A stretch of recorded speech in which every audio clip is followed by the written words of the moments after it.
అందరికీ నమస్కారం. మరి విదురనీతి అనేది మహాభారతంలో కనిపించే ఒక ముఖ్యమైన గ్రంథం. దీనిలో విదురుడు చెప్పిన విలువైన మాటలు, జీవన సత్యాలు ఉంటాయి. ఈ నీతి మనిషి జీవితంలో ఎలా నడవాలో, ఎటు పోవాలో చూపే దిశానిర్దేశం ఉంటుంది.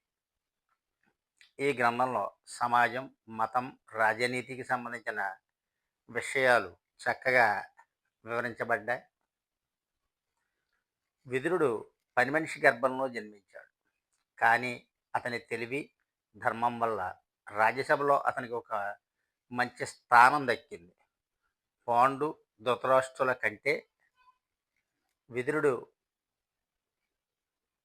గౌరవం తక్కువగా దక్కిన ఆత్మవిశ్వాసం కోల్పోలేదు. విదురుడు చెప్పిన నీతి మాటలు మహాభారత కాలంలోనే కాకుండా ఇప్పటికీ మార్గదర్శకంగానే ఉంటాయి. విదురుడు చెప్పినట్టు అగ్నికి ఎప్పుడూ తృప్తి ఉండదు. ఎంత ఇంధనం వేసినా అది ఆగదు. మంట కొనసాగుతూనే ఉంటుంది. ఇదే మనిషి కోరికకు సంకేతం. మనం ఎంత సాధించినా ఇంకా ఏదో కొరతలా అనిపిస్తూనే ఉంటుంది. ఇంకా ఎక్కువ కావాలనే తపన మనిషిని వదలదు. ఇది అసంతృప్తి యొక్క రూపం. ఇందుకు ఉదాహరణగా విదురుడు సముద్రాన్ని పేర్కొన్నాడు. ఎన్నో నదులు నీరు కలిసిన సముద్రం ఎప్పుడూ నిండిపోయింది అనుకోదు. అదే మన మనస్సు కూడా. ఎంత సంపాదించినా, ఏ స్థాయికి చేరినా ఇంకా ఏదో కావాలని అనిపిస్తుంది. నిజంగా శాంతిగా ఉండాలంటే మనలో తృప్తి ఉండాలి. ప్రతిరోజు ఎంతోమంది చనిపోతారు. అయినా మరణం ఆగదు. విదురుడు ఈ విషయాన్ని స్పష్టంగా చెప్పాడు. ఇది జీవిత సత్యం. అందుకే జీవితాన్ని శాంతిగా గడపాలి.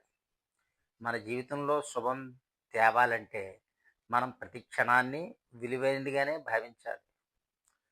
అహంకారం ఎక్కువగా ఉన్నవారు అసంతృప్తిగా ఉంటారు. వాళ్ళకి ఎంత ఉన్నా తృప్తి ఉండదు. ఇతరులను చూసి అసూయపడతారు.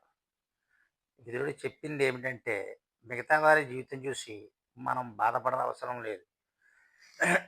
మనకున్న దానిలో మనం సంతోషంగా జీవించాలి. విదుర్నీతి మనలో మార్పు తీసుకురావడానికి బాగా సహాయపడుతుంది.